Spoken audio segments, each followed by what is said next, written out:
I think this channel has gone on far too long without me talking about this guy right here. This is the question. He is. I say this. I say this a lot, but he's one of my favorite superheroes. He's in the top three. Him, Flash, and Aquaman, top three favorite superheroes. Their order fluctuates a lot. The reason I don't really talk about him that often is because DC hasn't really done anything with him in a long time. He's not. He was in Brave and the Bold. That's pretty much the newest thing he was in was Batman: The Brave and the Bold. So, and in the New 52, I'll get to that later. It's been kind of wonky for him in the New 52, but the new question is one of my favorite superheroes. Starting with his design. He's got a really cool design. He's got like a. He looks like a Dick Tracy villain. The blank was a Dick Tracy villain who looks just like this. He's got the classic double-breasted suit, trench coat, nice fedora, and he's got no face, which is really weird looking. But I think he's really cool looking. So, first step to a good character is a good design, and the question definitely has a good design. Second step to a good character is a good name, and the question I think is a really cool name. I can't really say why. I just think it's a really cool and original superhero name. The question.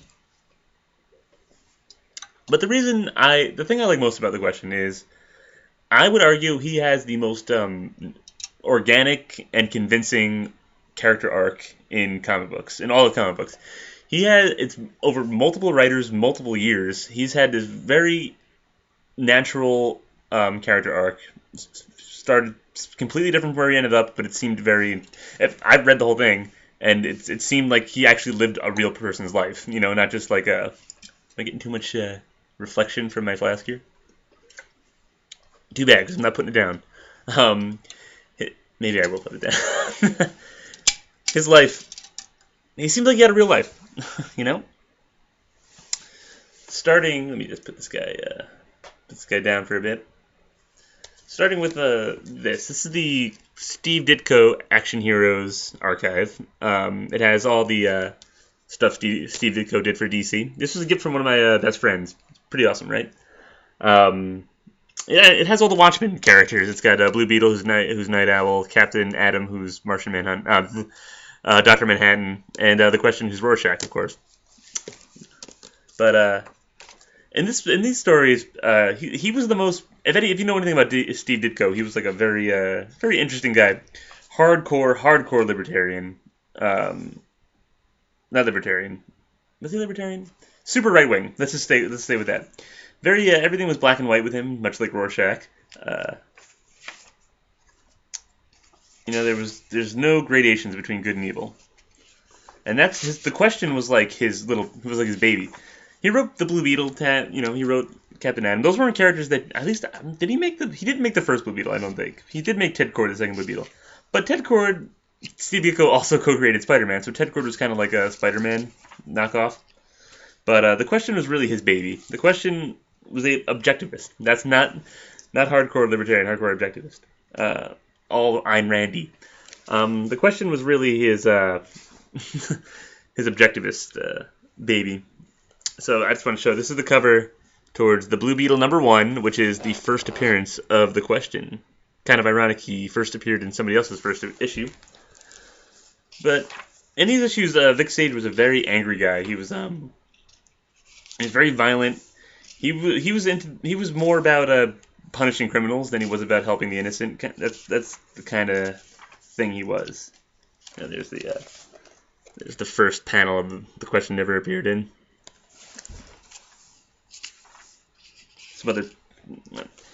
There's the first time he ever turned to the Question. Yeah, just for anyone who's wondering who doesn't know, the way the Question's costume works is that he puts this weird mask on, and then he presses a button on his belt that releases this gas, and that binds the mask to his face and changes his hair color and his clothes color. Made by Aristotle Roeder, who's the Question's Alfred, essentially. But just to show you kind of what a kooky guy Steve Ditko is and what a kooky guy the Question was at this time.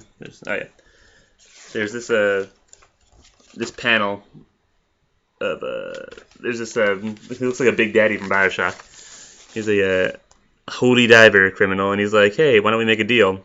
And then the Question starts just laughing and laughing and laughing and laughing. And he's like, And he's like, "Stop, man! I can give you money." And the Question is just laughing like a madman. That kind of speaks to who Steve Ditko is and who Steve Ditko wanted the Question to be. The kind of guy who will ball over laughing and beat the shit out of you if you ever try to bribe him. There's only one. This is just the cover to the Question's first solo issue, Mysterious Suspense #1. That's the first time the Question ever soloed a book. So, a very angry guy, much like Rorschach. Was more about vengeance than justice. A subtle distinction, but it's when he was younger. Next was Dennis O'Neil. Denny O'Neil, probably most known for being one of the big Batman writers, also wrote a really good and really long Question run. All these ones at the top are his stuff. This was a really good series. I would recommend this. It's really weird, too. It's a lot of really weird stuff in this, but very good. It starts out with him writing the Question in a very Ditko style, where he's just this angry fucker who's more into beating the shit out of criminals than he is about helping people. But then he gets shot in the head. He has a fight with Lady Shiva. I'm not sure if this is the book that introduced Lady Shiva, but Lady Shiva, I think she might be considered the best martial artist in the DC universe. I'm not sure. She's up there, though. And she kicks the shit out of him. And then he gets shot in the head. And he miraculously survives. Because, the bullet, it's so weird. The bullet, phases through the mask, phases through his skin. But the mask and his skin slow it down so it doesn't go through his skull. It just kind of, goes around his skull and out the other side. So... and then he falls to the bottom of the Hub City Harbor. And then he gets trained.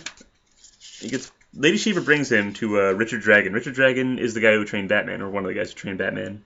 And Richard Dragon trains him how to not only in fighting, but also in philosophy and meditation, and learning how to channel his anger and not be such a bastard. Speaking of Batman, here's a funny scene where Batman comes and gives him shit for trying to be a superhero. Kind of funny. But, Batman's right. He's like, you're not really a superhero, you're just an asshole in a mask. You gotta be something more if you want to be a superhero. So he gets brought to this Chuck Norris-looking motherfucker who trains him not only in physical combat, but philosophy. And the Question becomes a more philosophical character. Still an angry young man, but he's more about answering questions than he is about just breaking skulls. This is a cool scene I just wanted to point out. The guy who shot him in the head was this priest, and I forget how this line is set up. There's a setup for this line where he says something like, I'll stop being evil when you come back singing Danny Boy, or something. That's before he shot him. And then he comes back, and then he's singing Danny Boy.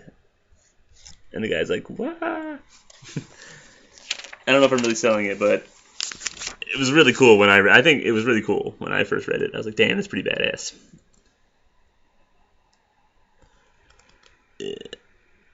You must go, and I will abide. I don't know.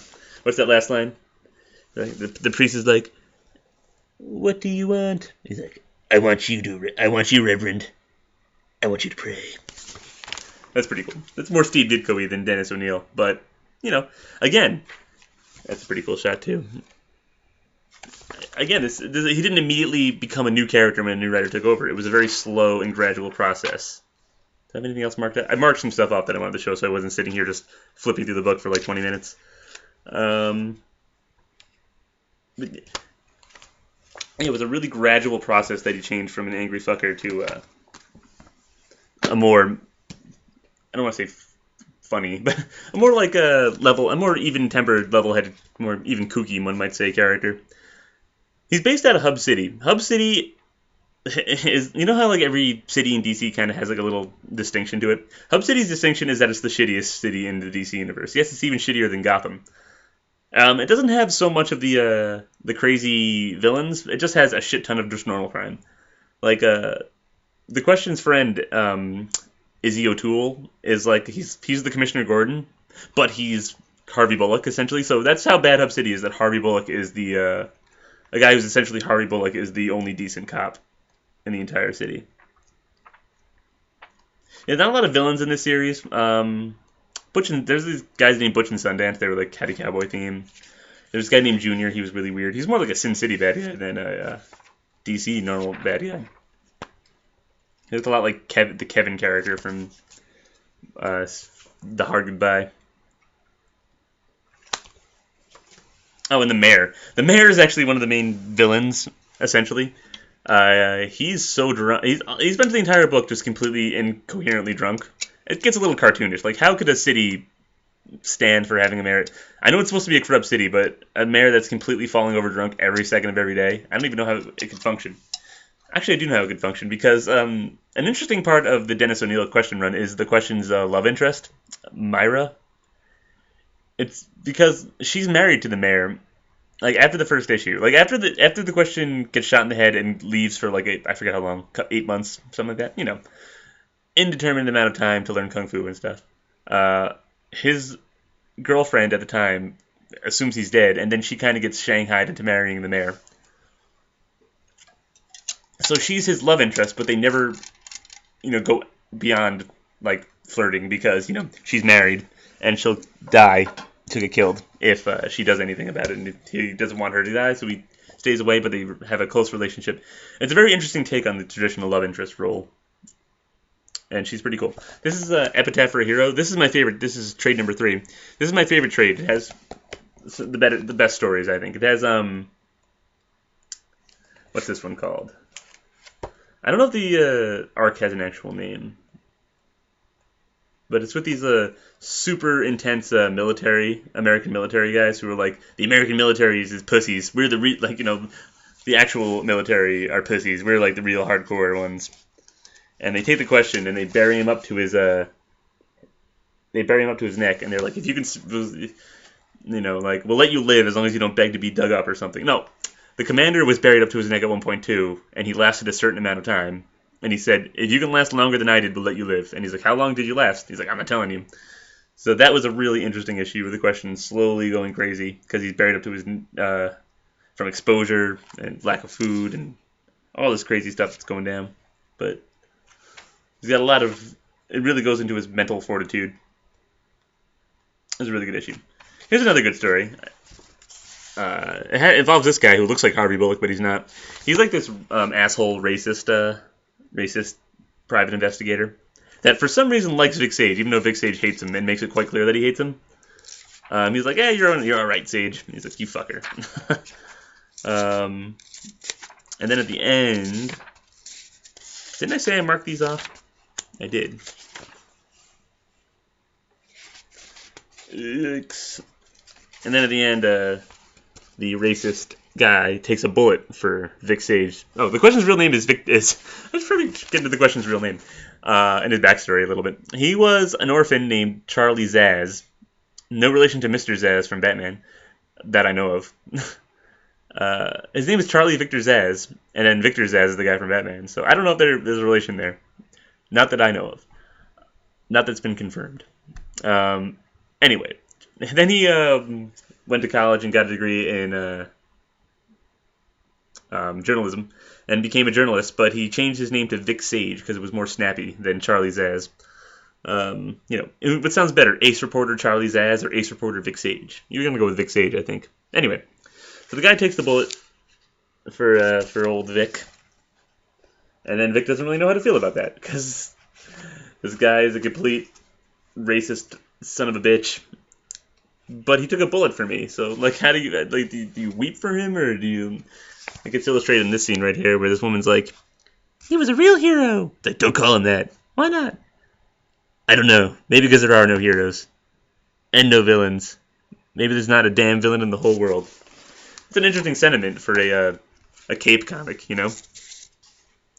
This comic had a lot of psychological depth, I think. There's the guy on the cover there, that's Izzy O'Toole, the Commissioner Gordon / Harvey Bullock of the question.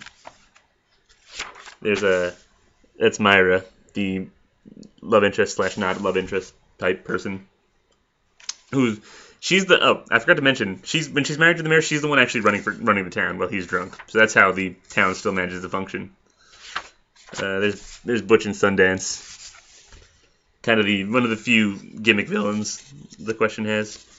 This is also this is a pretty famous issue because in this issue the question goes on a plane ride, and in order to pass the time he picks up a comic book.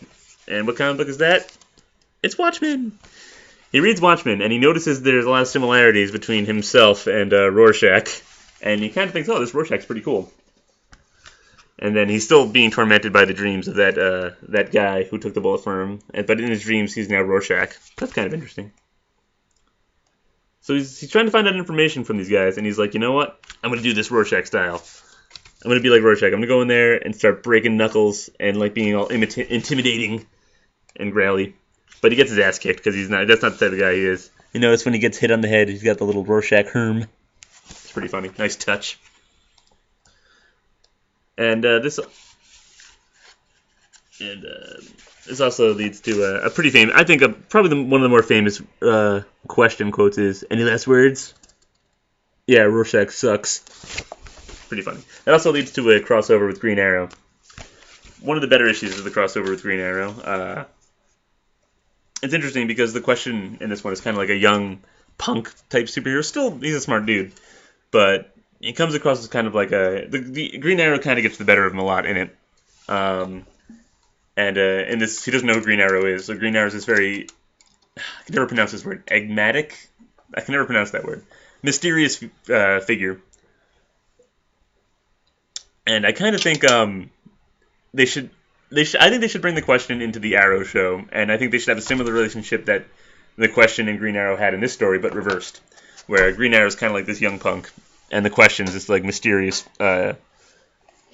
weird dude that's like you never quite know where to stand with him. You can never quite. This is just in general about the question. That's more the Greg Rucka question. I'll get into that in a second. I'm still on the O'Neill question.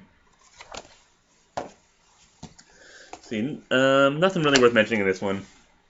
Oh, there's one thing worth mentioning in this one, which is a set of funny story called The Riddler's Romance. I think the question and the Riddler should have tackled a little more. I think they'd be interesting adversaries. They kind of play the Riddler for comedy in this, which I'm not a fan when they do that. Riddler's my favorite Batman villain. I like it when they play him more seriously. In this story, the Riddler is on a bus with the question, or Vic Sage, and he meets this woman who convinces him to be like more of a hardcore villain. So he goes around on the bus and asks riddles, and if the person gets the riddles wrong, him and the woman will rob and kill them. And then when they get to he goes into question mode. When they get to the question, he starts asking the Riddler like philosophical questions, like let's see if I can find an example.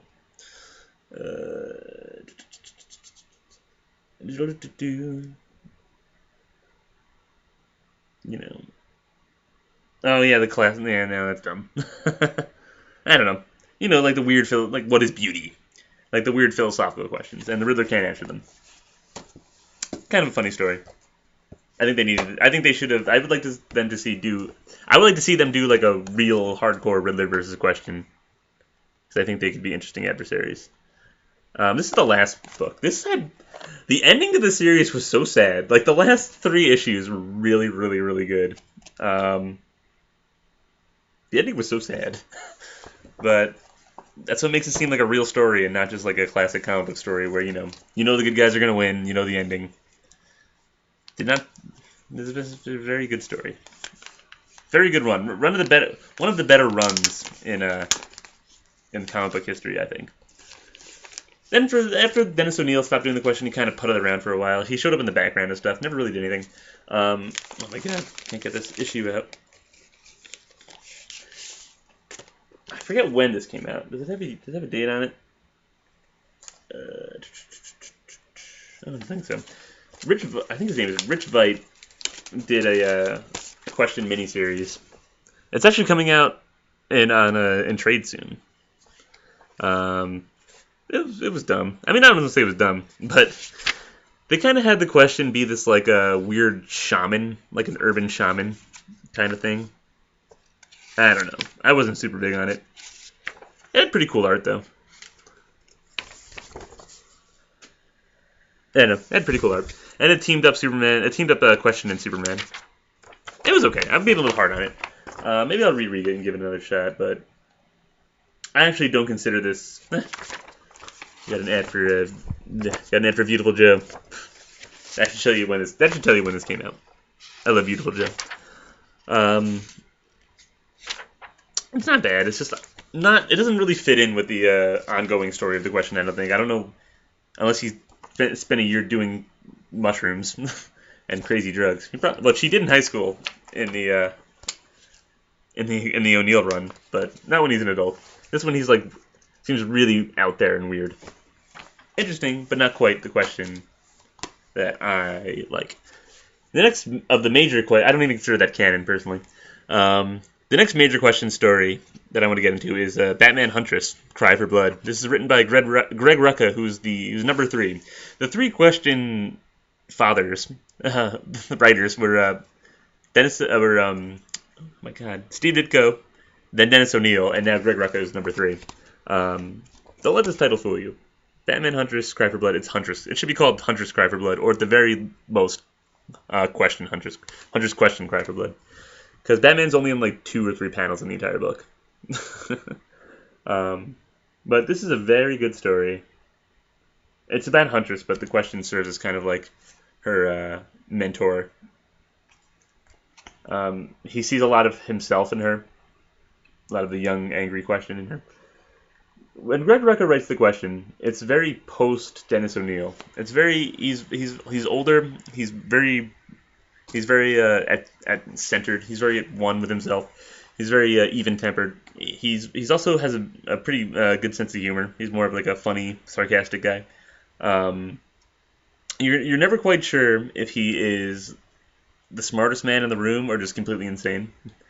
That's why I really like him. And he has this kind of really fun mentor relationship and romantic relationship with Huntress. Which, again, Arrow show, if you want to do something with Huntress, pair her up with the Question. So out of all the books I'm suggesting, this would probably be, this might be my number 1. That I'm going to suggest anyone go out there and read any of these, because maybe 52 is also really good. But this one, if I'm going to suggest a book to you, I'm going to suggest like a little short book, not like a huge one like this. Really good. Another sad ending. The Question gets a lot of sad endings. Speaking of sad endings, we got 52. I think this is the first thing I've ever read with the Question in it. It was a weekly series done by DC. It's called 52. It's like 24. Each issue is a week, and and it ran for a year weekly. 52 issues. And it took a lot of B-list and C-list characters. The contention was Wonder Woman, Superman and Batman were kind of gone, so a lot of other heroes are filling the void. Like Booster Gold tries to fill the void for Superman in Metropolis, and the Question tries to fill the role for Batman in Gotham. He sort of. Spoiler alert. The reason he goes to Gotham is because there's this character called Renee Montoya, and like the Huntress, the Question sees a lot of himself in her, and the Question is dying in 52. You don't find that out for very late, like a little over halfway through. He's dying of lung cancer. The Question used to smoke in the Dennis O'Neill run, so now he has lung cancer. Again, he's the Greg Rucka wrote him. He's the Greg Rucka Question, where he's very post Dennis O'Neill, very centered.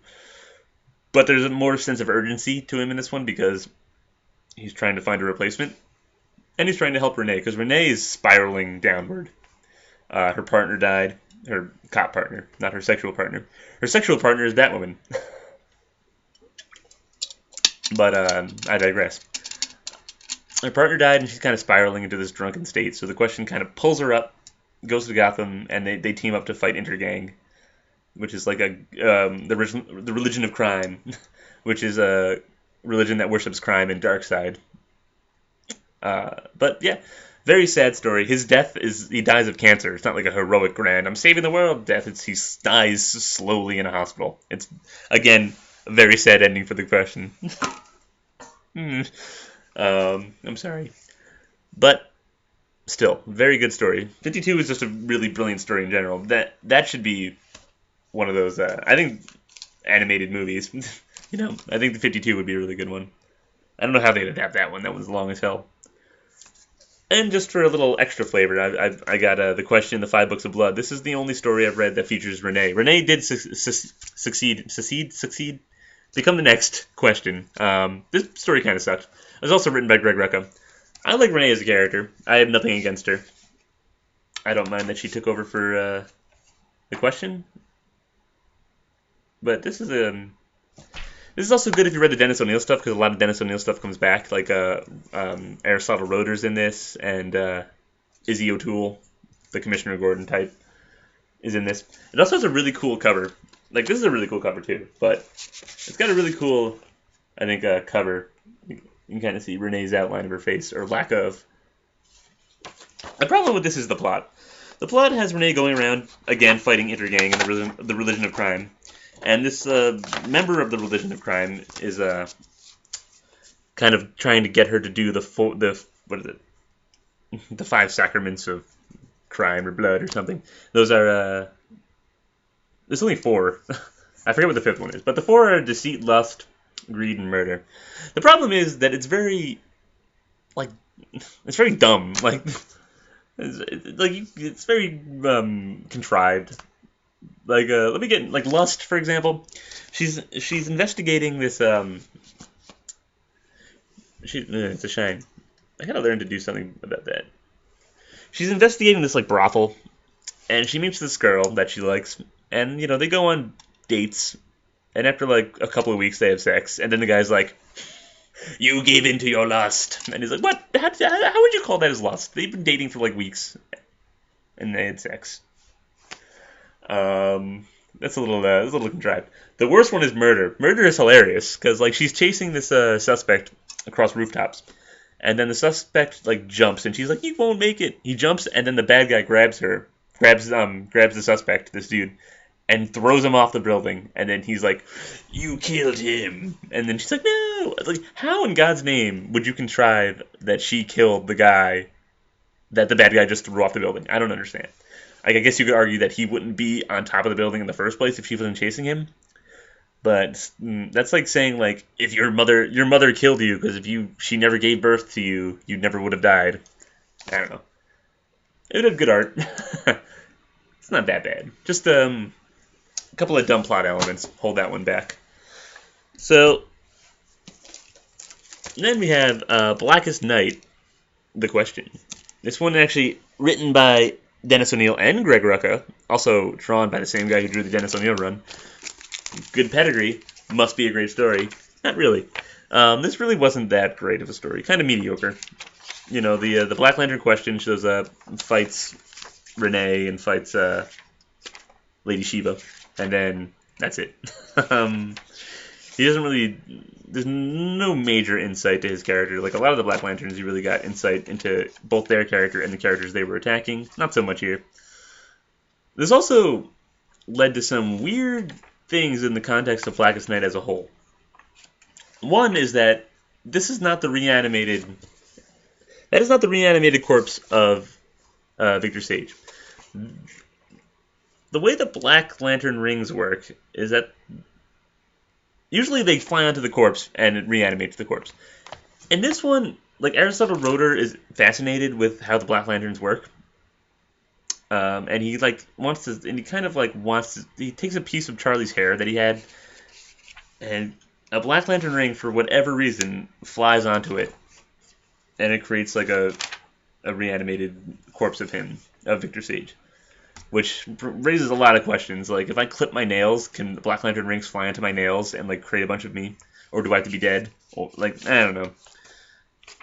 Raises a lot of questions. Why would they even do that? Why? There's a reason why I think they did that. I'll get to that in a second. Another weird thing is that if you read Blackest Night, you know that the zombies, the Black Lanterns, can see your emotions. And the way they combat Black Lantern question is that they suppress their emotions and then you can't see them. That was never in any other Blackest Night story. So that just raised a lot of plot holes. That was just it's not even he couldn't see them. He had his Black Lantern question had his hands around Aristotle wrote her, and then he suppressed his emotions, and he's like, "Whoa, where are you?" Like he couldn't even feel them. I don't know. That just makes no sense. Not that great a story. Big disappointment for me personally. I love Blackest Night. I love the question, so I was like, oh, this is gonna be great.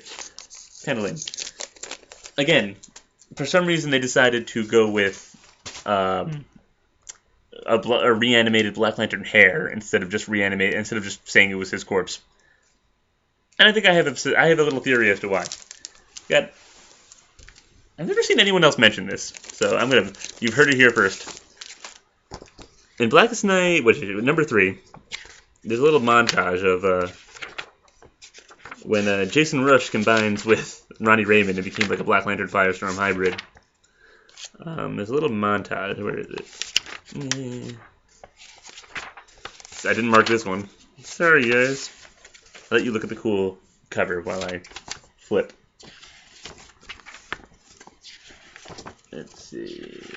Okay. It's got to be around here somewhere. Ah, there it is. Now, if you look closely, you can see there's him combining with Black Lantern Fire. But if you look closely, you can see Victor Sage's grave with a glowing question mark around it, and there's like a smoking hole. I'll leave it up there. Now, that means Victor Sage's corpse was reanimated, so they didn't need to do the whole hair thing. My theory is that Jeff Johns had much bigger plans for the Black Lantern question that, for whatever reason, did not come to fruition. Like, he has this cool glowing Black Lantern question mark around his grave. None of the other Black Lanterns have anything like that. Why did he get it? I don't know. I guess I never will. But I'm guessing that's why he mandated that the Black Lantern question in the question issue wasn't the actual corpse of Vic Sage, but rather one made of hair, because he had plans for that. But sadly, it never came into fruition. I wonder if that has anything to do with the New 52 question. In the New 52, the question now is a member of the Trinity of Sin. The Trinity of Sin are these ancient beings that were cursed by... These are like the Shazam, the gods of that make up Shazam. There's the Trinity of Sin down there. There's the question, the redhead. The Trinity of Sin is composed of Pandora, of Pandora's Box fame, Judas Iscariot of the Bible, who became the Phantom Stranger, and the question. Now, they never say the question's name, what his real name is. But he's apparently a bad dude. Like, he's like, you bet, what does he say? He says, if you do not, you better kill me, because if you don't, he doesn't say you better. He says, if you do not kill me, I will rise to power again, and you will fear my name as the world does. And then they say, you will forget your name as the world will. And you will forget your face. And then he's like, it's not a mask anymore. That's actually his weird face. And then he disappears in like a little question mark. And they say, you will forever question your identity and forever search for answers you will never find. So they made the question like a weird supernatural person. Which I was just happy to see him back. Unfortunately, aside from that, they hadn't really utilized him that much. He was in the Trinity War, barely.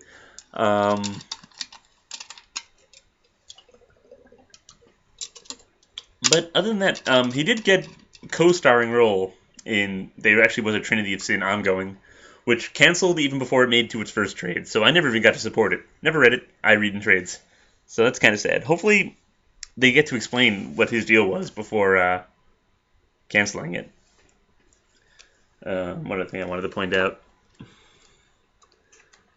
This is the, I think this is the first time they showed him, after that little image I just showed you. This is at the end of one of the Justice League issues. They show Hub City, and they show a little girl. It's like the mayor's daughter. Who saved her? And there's a question mark. And then you can see there's the question. And he's got like all the Trinity of Sin all have very unique dialogue boxes, and his looks a lot like Rorschach's. So, kind of a nice little nod. Well, at least it did in that story. He came back in the Phantom Stranger book. Apparently the Trinity of Sin all hate each other, and they're all trying to backstab each other and stuff. Let's see the questions in this one. He doesn't have the Rorschach-y speech bubbles anymore, but Phantom Stranger, not very happy to see him.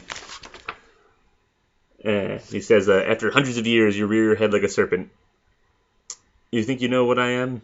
You dare label that as beyond your comprehension? I don't know. This is just very, very weird. I just wish they would just commit and just tell us who he is already. I don't know what's going to go on in the DC and Marvel, as a matter of fact, right now are kind of a clusterfuck with the convergence and the battle world and all all that stuff. So I don't know what's going on with he doesn't like it either. I don't know what's going on with them. I don't know what's going to go on with the question post-convergence and the Trinity of Sin. I think they should just bring Vic Sage back. I gave this weird mystical question a shot. They didn't really do much with him. And I don't like the idea of the question just being like an evil bastard. But then again, I have my little story arc, starting with Ditko, going to O'Neill and going to Rucka and to his death. I have a little story arc that I can enjoy. I'm kind of cool with them. I'm cool with Renee having her own time. Not that cool. I tried to keep an open mind about the mystical question thing, but why did they have to make him such an asshole? Like an evil asshole? I don't know. But we'll see what happens in the future. Also, I would be remiss not to mention Justice League Unlimited. The question was awesome in this. This is the first time I ever was introduced to the question. Probably say the same for a lot of other people. He was awesome in this. If you want to watch the series, watch it. It's one of the best, and the question episodes are among the best. He's so weird and crazy. They got a lot of Rorschach in him. He's like a kid-friendly Rorschach in this, and voiced by Jeffrey Combs, the Reanimator, and Wei Yun from Deep Space Nine. Getting really nerdy on this one. Yeah, so that's the question. I don't know what the answer is, though. That's how I'm going to end it. I have more to say, but I'm going to end it on that because that was just too good. I'll see you guys next time.